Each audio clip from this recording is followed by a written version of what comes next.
皆さんこんにちは。小松です。今回より、2022年の関西 AFV の会に向けて E100 を作っていきたいと思いますよ。E100 は第二次大戦中のドイツで計画され、各構成部品を共通化、標準化を行う E 計画の一環として開発が進められた戦車です。ジオンの統合整備計画みたいなもんですな。間違いなくこちらが先ですけど、車体長 8.69 メートル、全幅 4.48 メートル、重量154トンの化け物を毎時40キロで走行させる計画だったようで、あのキングタイガーですら 69.8 トンで毎時38キロを考えると、そもそもかなり無理がある設計仕様に見えますね。一応車体部分はほぼ完成していたようで、アメリカ軍が戦後に組み立てを継続したものの、走行することなくスクラップにされた模様。架空戦車とまでは言いませんが、それに近い戦車ですね。今回購入したのはアミューシングホビーの E100 バックエントレーガー。この戦車自体はウォーゲーミング社の俺が考えた最強の駆逐戦車。完全に架空戦車です。ワールド・オブ・タンクスで出てきた戦車らしいですが強すぎて抹消されたようですな。合唱。さらに今回はこいつにタコムのフラッグ42連装広角砲を取り付け、架空戦車度合いをさらにアップ。モデルコレクトから72分の1のキットが出ていたんですが、35分の1で作りたかったんですよね。うまいこと合体できるかわかりませんが、やってみたいと思います。早速 E100 から開封。戦車模型とは思えない分厚い箱です。ガンプラの MG クラスを想像した方が近いかも。そしてさすが E100、すべてがでかいです。すまんな、今回お前は使わないんや。そして大量のキャタピラパーツ。これも金属キャタを購入しているので使わない予定です。この辺のパーツも連装砲に変えてしまうので使わないですね。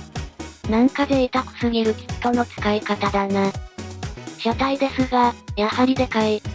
この後ヘッザーとか作ったら頭の中のスケールバグりそうなサイズです。エッチングパーツや金属方針も入っていました。金属方針もったいねえ。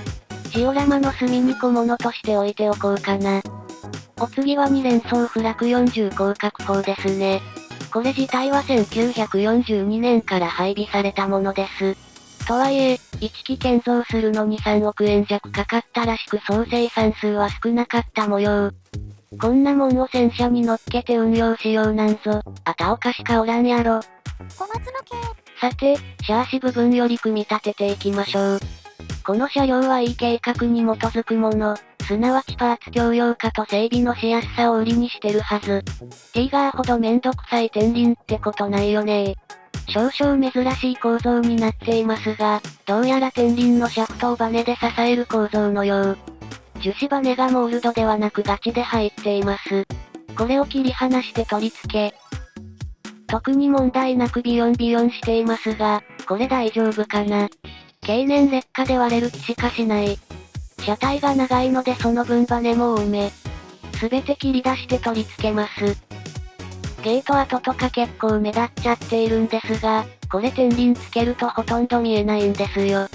側面からはちょびっとだけ見えるので天輪が来る側にゲート跡を配置しておけば天輪が隠してくれるってわけ。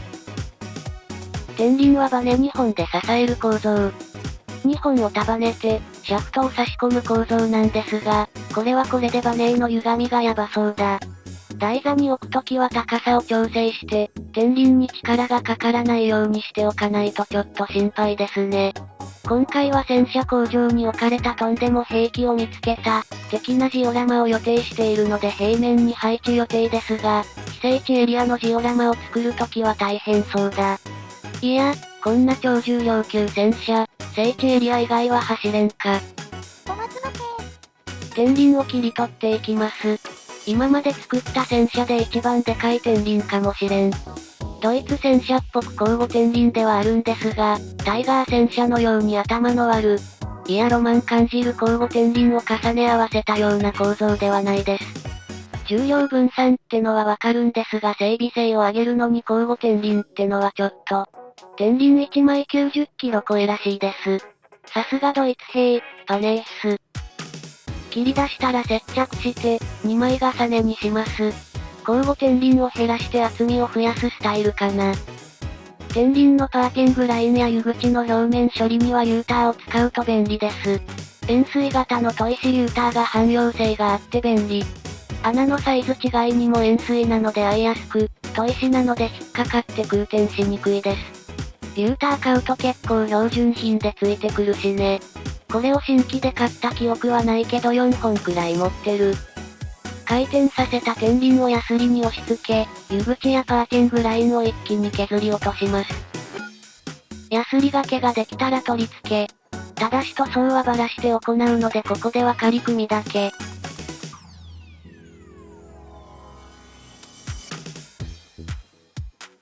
軌道輪なども取り付けて、天輪組み立ては完了。小松の系。金属履帯を組み立てます。フリウルのものが全く入手できず、スペードエースモデルのものを中国より購入。ただ、箱にも入っておらず、このまんま段ボールの小さい箱に入ってきたんだけどこれ大丈夫かな。パッと見は特に問題なさそうだけど。今回の履帯は4ピースで1組構造となっているなかなかタフそうなもの。そもそもでかい。実物は幅が1メートルあるって言うんだからそりゃでかいですよね。こいつを一個一個金属棒を差し込んで組み立てます。針金が付属していましたが、巻き癖がついてしまってまともに穴に通らないので、0.6 ミリの真鍮棒を差し込んで組み立てます。割と針は多いんですが組み立てられないものではないかな。それっぽい形をしたパチモンではなさそうなのでとりあえず一安心。しかし、模型実況をしている身からするとこの作業、全く取れ高にならないんですよね。その割に非常に時間がかかる作業なのでなかなか大変。毎日数時間作業をすること1週間、なんとか組み上げることができましたよ。くっそ重たい。送料も高くなるわけですわ。組んだ金属履帯を天輪に巻きます。天輪を固定していないのでポロポロ落ちる。履帯のガイドに合わせ、金属履帯を回し込んで組み立てました。実際こんな感じって映像の正規で見た。仮組み立てなので、真鍮線はすぐに外せるよう差し込んだものを長めにカットしときます。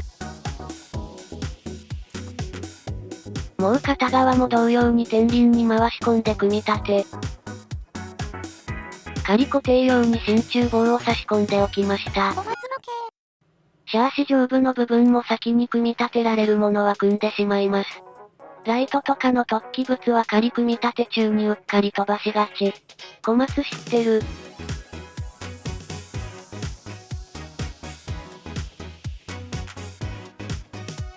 付属のエッチングパーツも組み立てます。今回は追加のディテールアップエッチングはこの付属品だけです。フェンダーとかもないしね。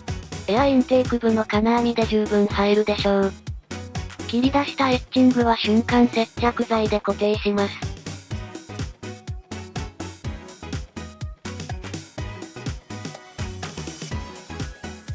小松の系。車体が大体できたので、広角砲を取り付けられるように加工を行っていきます。ここからはタコムのキット。生地色は灰色に変わります。砲が乗るベースの部分の組み立てから進めます。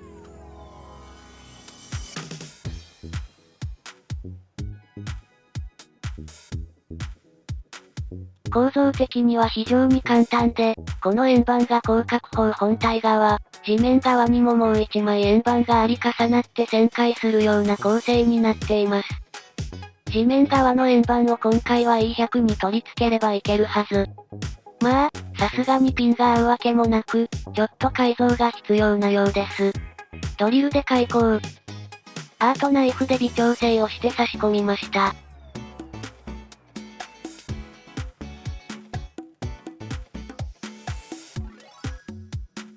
飛び出したピンが邪魔をして入らないのでカットしときます。ここに先ほど組み立てた広角砲を組み合わせれば改造完了。あれ、ちょっと簡単すぎんか？まあ、簡単な方がいいんだけどさ。